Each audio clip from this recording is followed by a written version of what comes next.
News Radio 1000 KTOK. Gwin Faulconer-Lippert here with you on this Sunday evening. Happy Easter, everyone.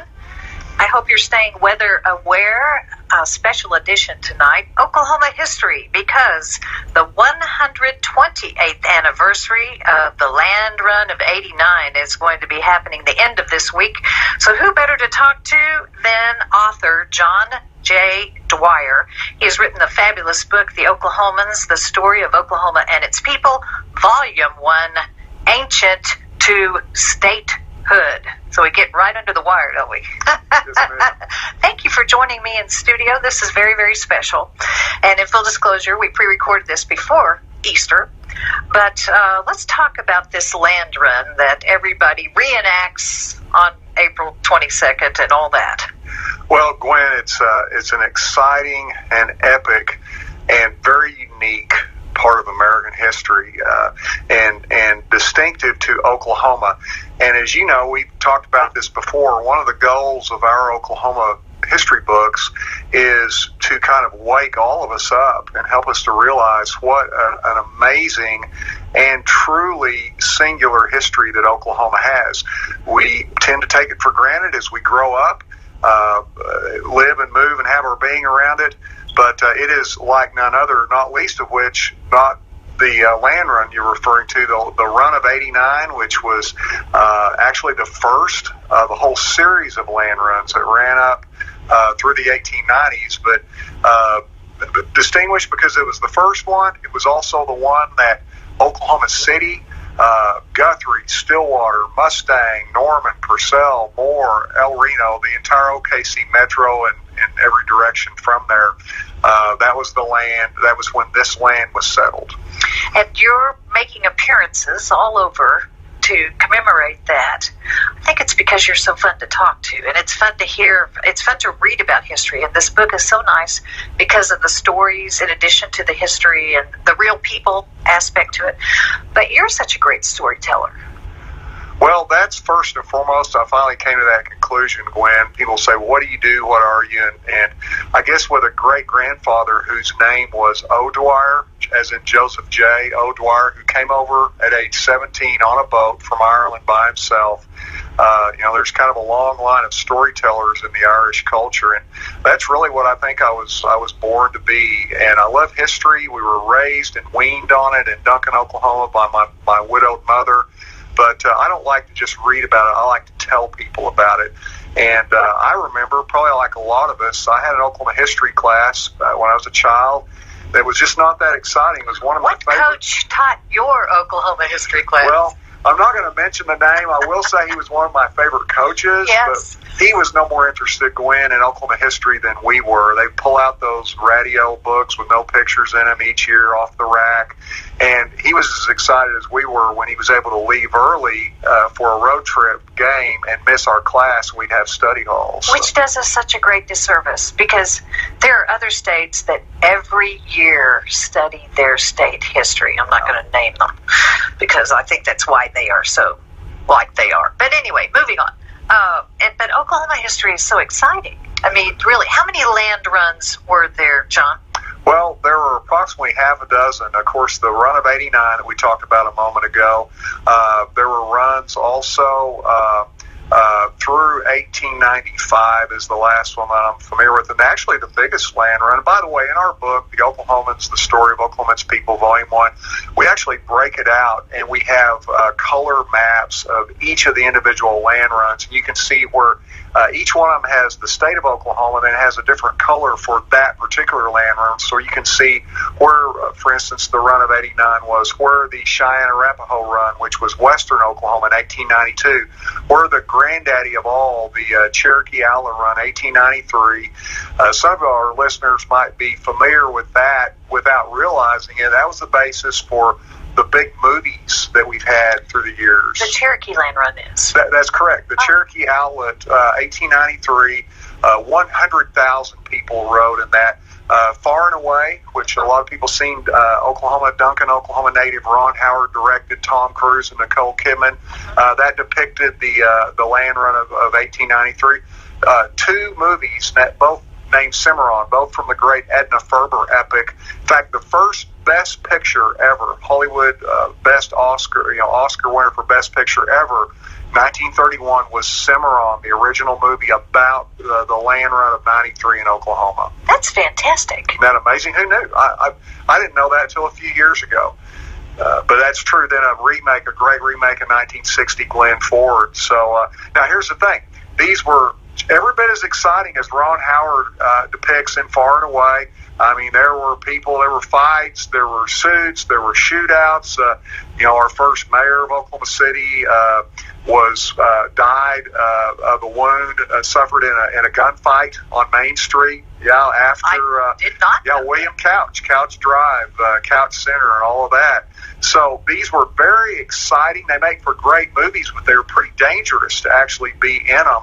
And so they gradually shifted Gwin from land runs to lotteries and almost like auctions. They would have kind of like a big bingo deal where they'd have the hopper, they'd pull out, this particular track, and if your name was on it, then you got it. So it wasn't quite as exciting, but a little bit more peaceable. Right. The Faulconer family, my Faulconer, did that lottery in southwest Oklahoma. Really? That would have been maybe the 1901? Just north of Frederick, yes. Yeah, Kiowa, Comanche, Apache, probably. Right. And lived in a dugout, with all I wonder if they're, we've got a picture in our book, The Oklahomans, of that lottery. I wonder if they're in that picture. It shows a big crowd around this.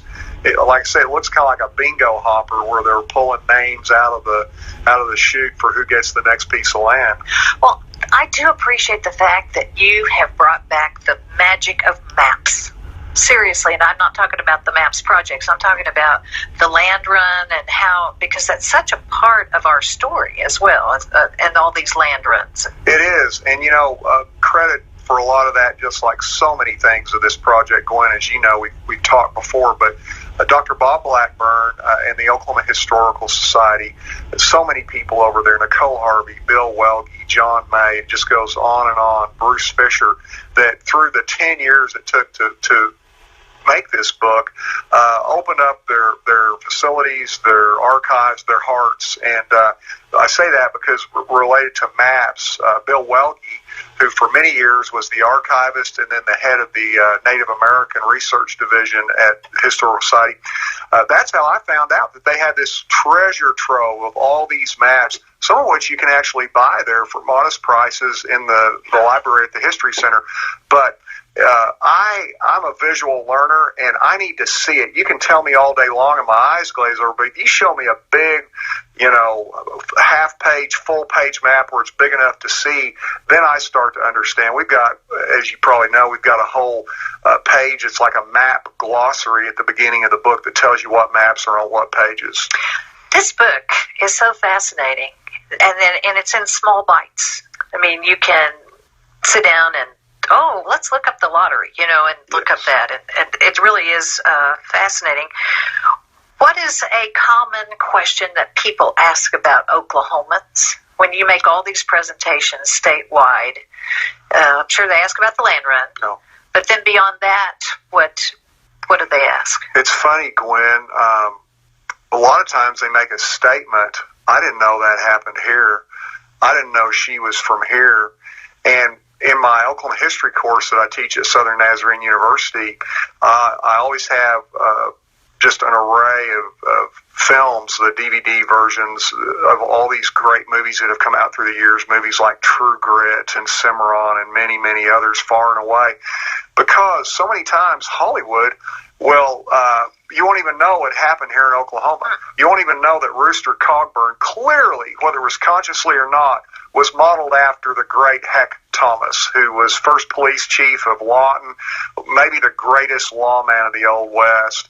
And except for the eye patch, they're virtually indistinguishable. So a lot of times it's just people are shocked. But that thrills me because I'm like, okay, that's where we're accomplishing our mission, is for people to realize what we have here that we didn't know about. That That's fascinating. Okay, I've got to take a break, but when we come back, we're going to continue on our appreciation of Oklahoma history.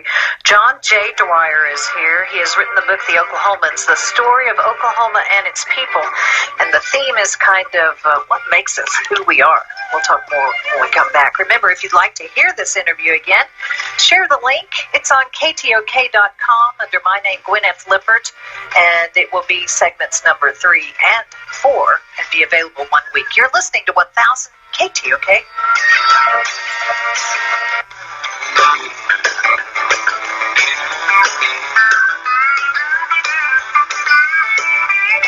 News Radio 1000 KTOK. Happy Easter, everyone. Gwin Faulconer-Lippert.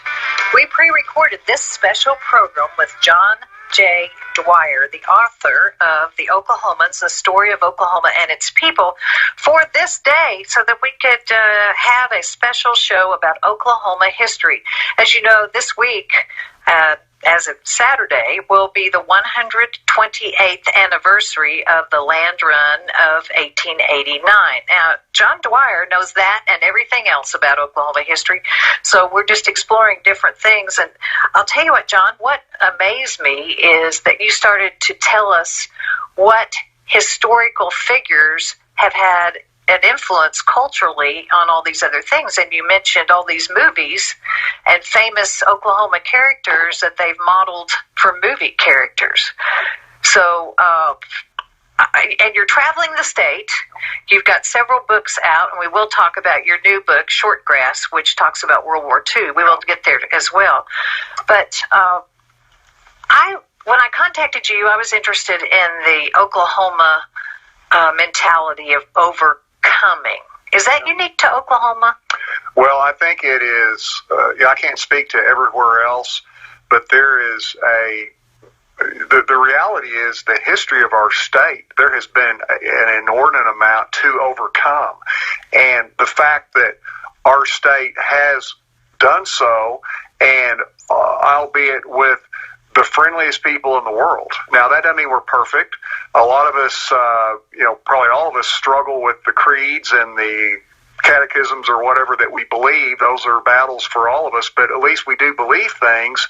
And I've heard from so many people in so many places about the friendliness of Oklahoma folks. And so for whatever our warts, people around here, and the reason I mention that is because I think it's been a kind of a process like furnace melting down a hard substance into something that's malleable. And I think that when you look at the many origin stories of this state, Gwin, when you look at the trails of tears, people coming here that did not choose to come here, most of them, the second trail of tears that we talk about in our Oklahomans book with the Plains Indian tribes that came post-Civil War, when you talk about the tens of thousands of slaves that came, former slaves that came out here, sometimes slaves themselves on those trails of tears, slaves of the tribes that came out here, sometimes against their will, sometimes for a new start after the war. When you talk about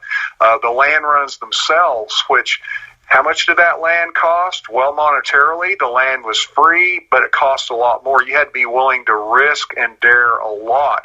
So it tended to draw a whole bunch of bold, daring, poor, and often last chance people. We talk about Oklahoma being the land of the second chance, third, and sometimes last chance. Last chance. Now, what does that mean? Well, I think and this would not have occurred to me till the 10 years of research on this book, that this, even coming down to more recent times with the Vietnamese boat people, the Hispanic immigrants, South Oklahoma City, my daughter Katie and I have done a lot of ministry work there, and it took us a few years to realize that, wow, all these kids we're working with in Capitol Hill and U.S. Grant and those other areas, most of their parents aren't even legal citizens here. And my point being that they came here for a better chance for their families. The Vietnamese boat people, and then going all the way back. So after the war between the states, so many people in the South, white folks in the South, had their lands destroyed, burned out by rampaging armies, and so they came out here for another chance because there was nothing, the Gone with the Wind type story. So our history from start to finish, even going back to the ancient historical Indian tribes that came here from colder climates, that migrated originally from Asia because they were probably freezing to death. People came here because they didn't just, it wasn't a luxury, they needed a new chance, they needed a new start, and it was fraught with challenge and danger and overcoming. And that's hard to imagine now because, we're flat, we're settled. I can't imagine that there were so many trees and all that stuff that they had to clear and all that. So we are truly mixed races. Yeah, and that's one of the things, Dr. Blackburn, we talked about how, I think maybe in a previous conversation, Gwin, that this Oklahomans book project, and by the way, for those that are wondering where do I get this, in the Oklahoma City area, Full Circle Books, the History Center, Tulsa Historical Society, you can get it on Amazon, you can consult our website, but those are some good places to get the book. But, you and I talked before, I think, about how back in 2001, Dr. Blackburn started talking to me about doing a book at that point for the centennial in 2007. And originally, we were going to do it on Stan Wadey. I'd written 2 previous historical novels on Civil War generals, Robert E. Lee and Stonewall Jackson. And his suggestion was, how about make it a trilogy and do it on the great Stan Wadey, the Cherokee chief, who was also a general in the Civil War. He's the last Confederate general to surrender. He was the only American Indian who reached general, the rank of general. All right here, Oklahoma guy, Indian Territory. Who knew? I sure never heard that name until later on in adulthood. So that got shot down. Typical deal, because the publisher, who I'm always be grateful for because they published some of my books, but they thought, well, that's not really a national enough name. Yeah, it's an Oklahoma Indian, really? And so, typical deal. Well, it did, though, providentially lead to, in 2005, Dr. Blackburn had my War Between the States, America's Uncivil War, my Civil War textbook on his desk. I walked in one day and he said, can you do one of these on Oklahoma history? So 2005, that's where this process began to do a book and, on the history of our state. But one of his prerequisites, he wanted to make sure that people realized how multi-textured, multicultural, multi-origined this state was. That it wasn't just a one-dimensional white bread type of people, but they came from all over the place for different reasons and different eras. It's a very diverse people, more so than we typically think. And that was called the Oklahoma Book Project, that he sent you off on this trek? Well, I call it a lot of things through the years, Gwin. Sometimes not probably that we would want to say here on the microphone, but it was basically he felt like there was an Oklahoma history book that had not yet been written. And some of the things he wanted to make sure that folks realized the diversity. He wanted to also, he felt like a book needed to be written that had a real strong focus on the independent, self-reliant, entrepreneurial spirit that runs all the way through Oklahoma history. The type of spirit where people were willing to roll the dice, if you will, risk everything they had on a dream, on an objective, on a vision, and then many have lost. You think, well, who would that be? Well, people like the Shotos. You think, well, the name Shoto, some of us have heard that's a little town in Oklahoma. Some of us, there are people in Oklahoma named Shoto, but I certainly didn't know that maybe the greatest commercial empire in early 19th century America west of the Mississippi River was the Shotos, originally French immigrants who ultimately intermarried with people from various of the Native American tribes. And Dr. Blackburn says that the cradle of Oklahoma civilization until the 20th century was the Three Forks area over where the Grand, Verdigris, and Arkansas River's confluence is.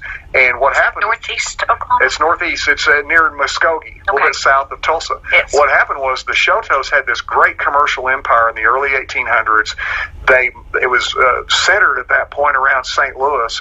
they moved south because they lost a big franchise with the federal government. So A.P. Chouteau was a brilliant man, a visionary, and he looked at Indian Territory as a place that had unlimited potential, not just for American business people, but for the tribes that were already starting to come here who needed good products, who had their own products that they could trade with merchants for other products and then be sent back the products and sold north and east. What kind of products? Well, that would be, for instance, the Chouteaus would have manufactured products, but then they would trade with, in particular, the Osage Indian tribe.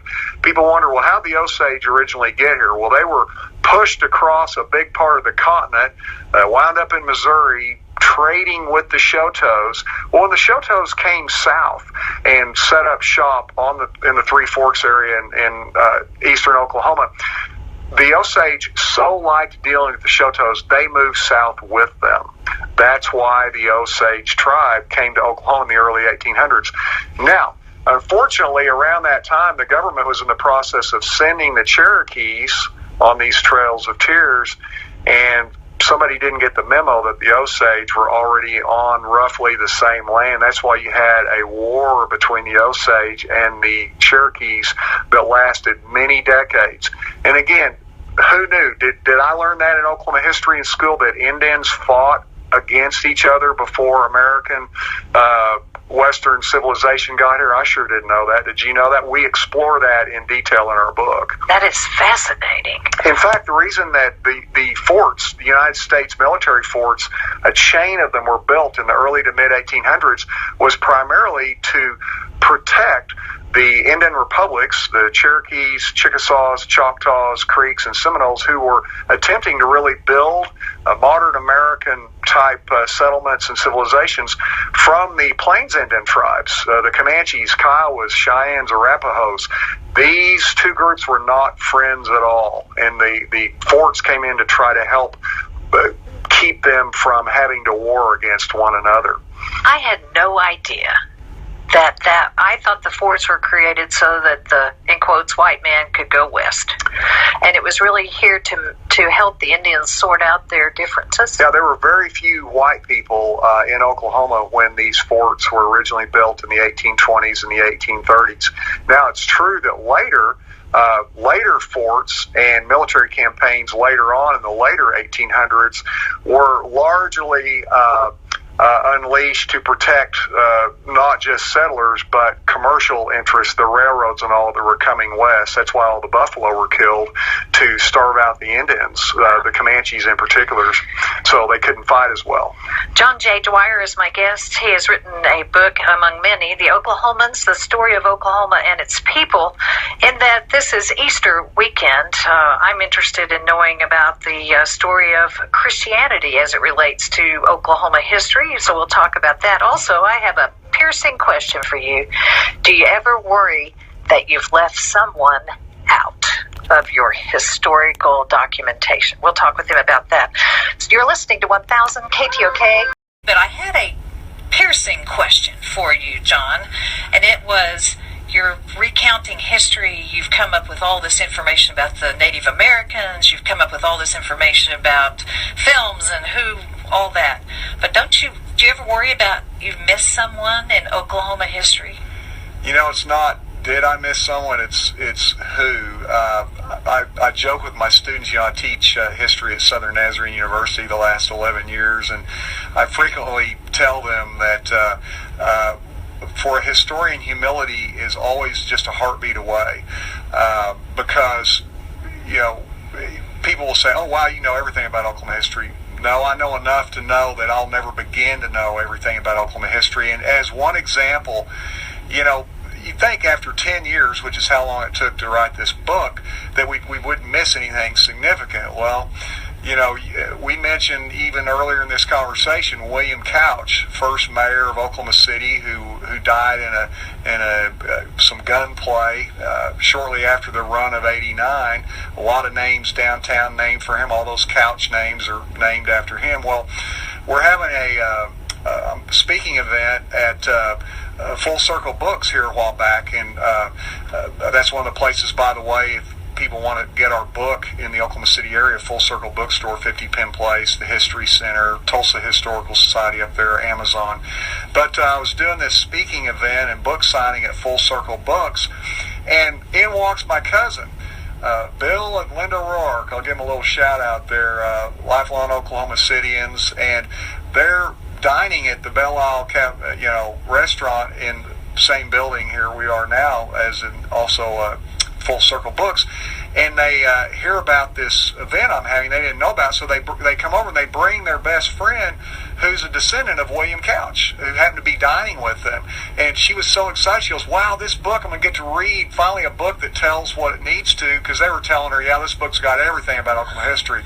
So they come in front of all these people, and William Couch and I confidently, oh yeah, well, I spent over a month just working on the index for this book to make sure it was so thorough. So I tightened my own noose, because I let everybody know that everything that's in that book you can find in the index. Well, unfortunately, I couldn't find William Couch, not because I missed him in the index, but because I missed him in the book. Oh. Somehow, and I talked about every other boomer. He was one of the leading boomers, the boomer sooner where that came from. So I had Charles Carpenter, David Payne, all these other great boomers. Somehow it got lost in rewrites and all. Even things Couch did were referred to, but his name never appears in my book. So, yeah, I'm in constant awareness that no matter how much work you put in, you're going to miss some things. So, and that's a big one.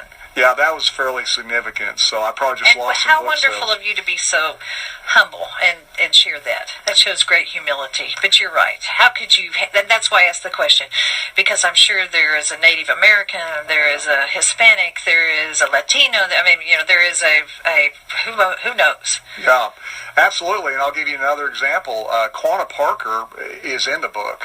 That's not the example I'm going to use, but in fact, we use Quanah Parker to close out the book, as I think you know. We have an epilogue, and I tell the story of Quanah Parker, the great Comanche chief, probably the greatest warrior on any side in the history of the Old West.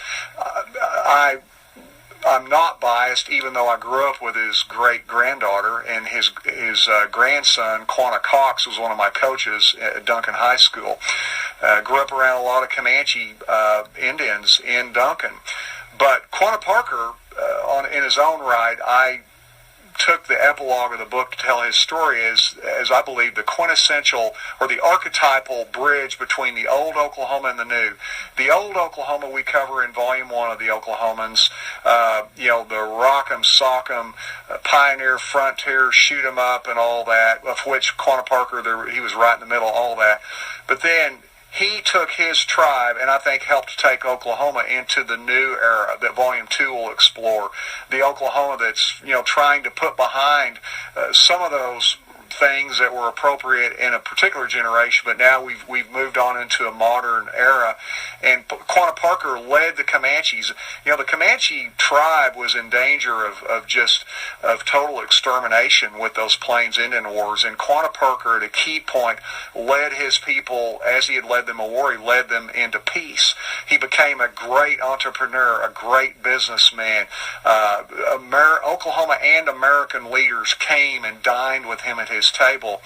But so we have all this great material on Quanah Parker, and then this one I caught myself. I'm thinking, wow, Geronimo was around here. He wasn't as big a character in Oklahoma history as Quanah Parker, but he lived here some of the latter years of life, Fort Sill and all.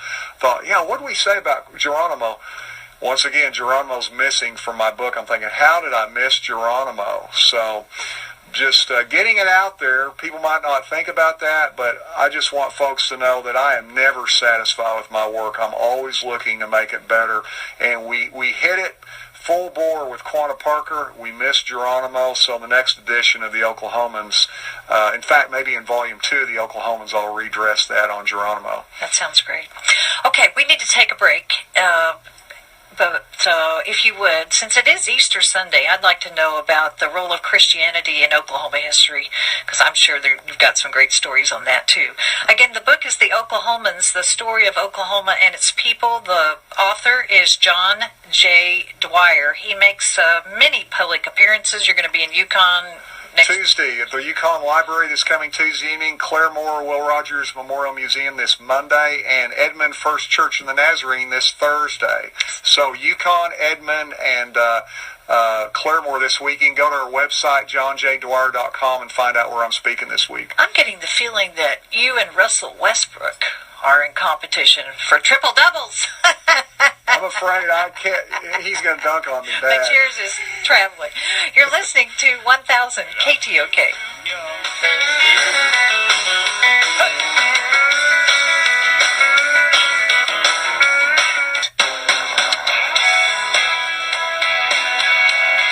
News Radio 1000 KTOK. Happy Easter, everyone. Gwin Faulconer-Lippert here with you on this Sunday evening.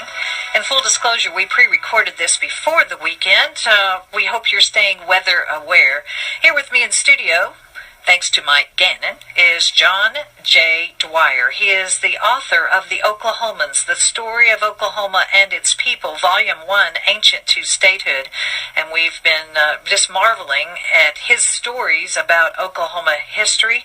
But one of the things I saw in a review of this was people's appreciation for your understanding of Christianity and Oklahoma history. So on this Easter Sunday, can you share about that?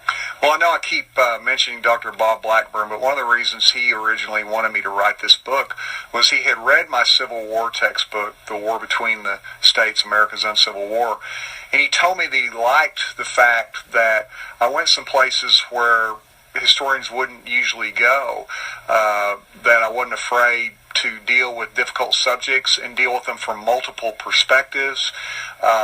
And he said that's part of what he wanted to see in a new Oklahoma history book. So one of the things I think where that plays out in our book, The Oklahomans, The Story of Oklahoma and Its People, Gwin, is the incredible role of Christianity in the history of Oklahoma.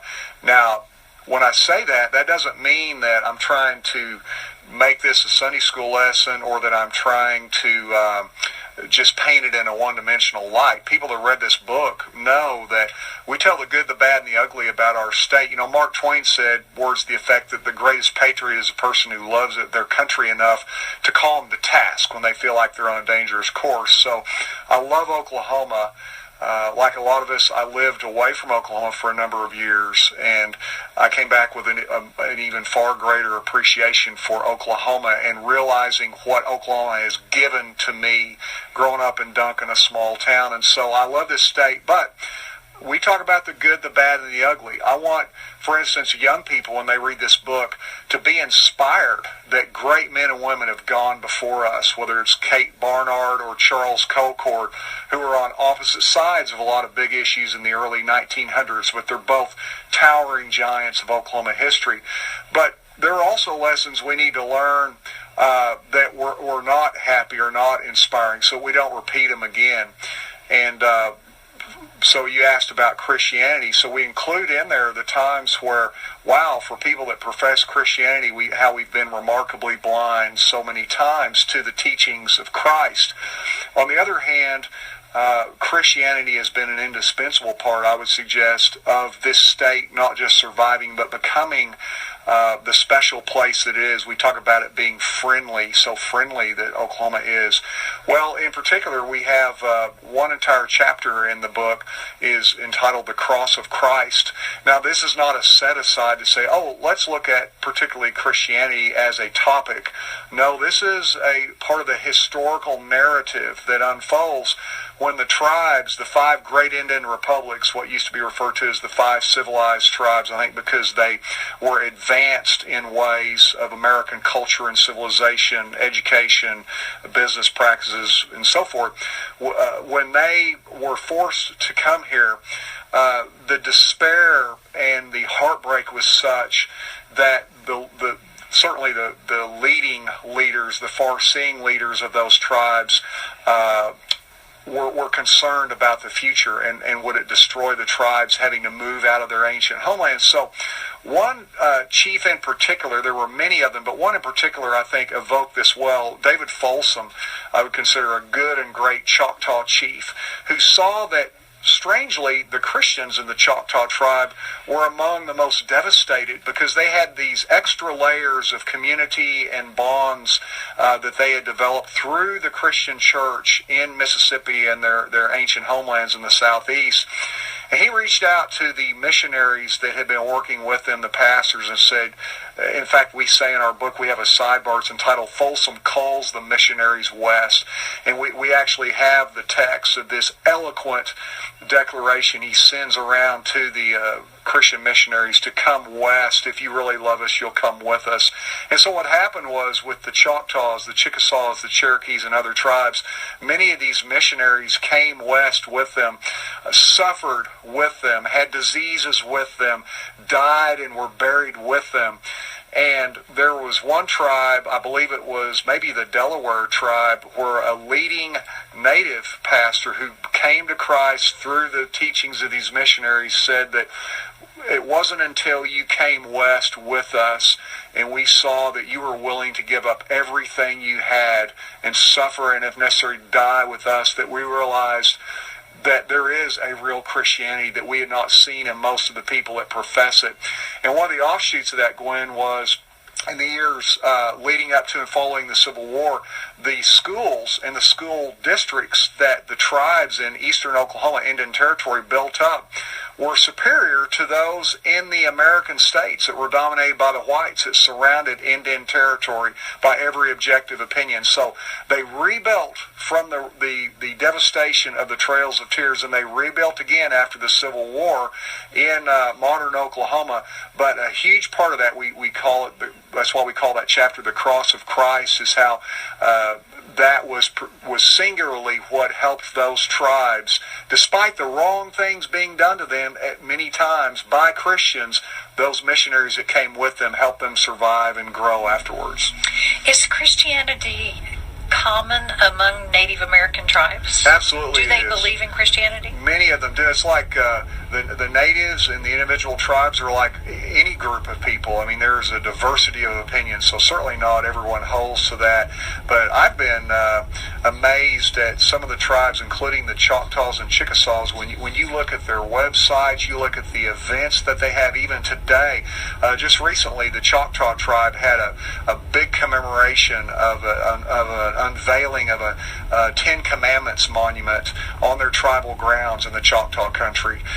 So yeah, this is the kind of stuff that we look around, we marvel, and I'm reminded of that verse in the book of Genesis where it's talked about where the Israelites were taken away in bondage by the Egyptians, but eventually, looking back, Joseph said, "What men meant for evil, God meant for good." So many times that's what's happened here is the tribes were mistreated. They were not treated according to the golden rule, and yet great things came from that. And as a Christian, I would say, well, God gets the credit for that, not people. We only have a couple minutes left. I think you told me you've written 6 books in addition to the Oklahoma book that we've been talking about. Your latest that's coming out is going to feature World War II, and it's called Shortgrass. Tease us a little bit. Sure. Well, this is a story of Oklahoma grit, Gwin.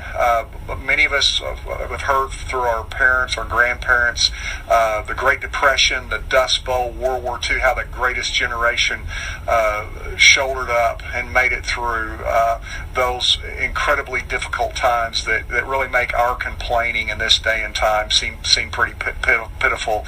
Well, this story, Shortgrass, and by the way, you can pre-order it now on Amazon, and the official book release is at Full Circle Bookstores, Oklahoma City, May 25th. It's a pre-Memorial Day weekend World War II tribute, and Jason Doyle of this station is going to be broadcasting his program that day. That's when we're going to roll out. From your book signing? From our book signing at Full Circle Books. So Shortgrass is a story of a good old Oklahoma boy growing up during the Dust Bowl. He's a Mennonite, so he's a pacifist, but he's also a great natural athlete, which leads him to football glory at University of Oklahoma, the first great OU football team in the late 30s.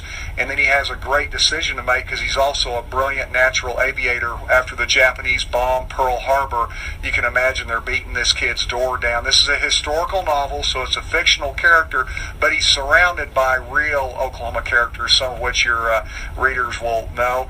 And the sequel, Mustang, that picks up right after Pearl Harbor and goes through the World War II years, will be out next year. But the one that comes out this May 25th is Shortgrass.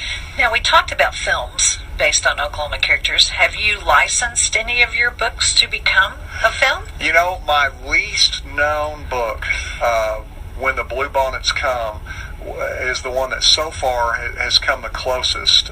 When the Bluebonnets Come, my wife, when that book came out, she said, "Thank goodness you finally wrote a short book." So nothing like a wife, right, to keep you humble. And but great story, I love her. Thank goodness she's hasn't kicked me out after 29 years of marriage. But When the Bluebonnets Come came with an eyelash of the Hallmark Hall of Fame, being a TV movie for Hallmark, and it went a different way, but so far that's the closest. Well, it ain't over till it's over, right? Thank you very much. All right, so you can find all of John J. Dwyer's books online, but you can also find them at Full Circle Bookstore. And I thank you so much for celebrating Easter with me. I appreciate it.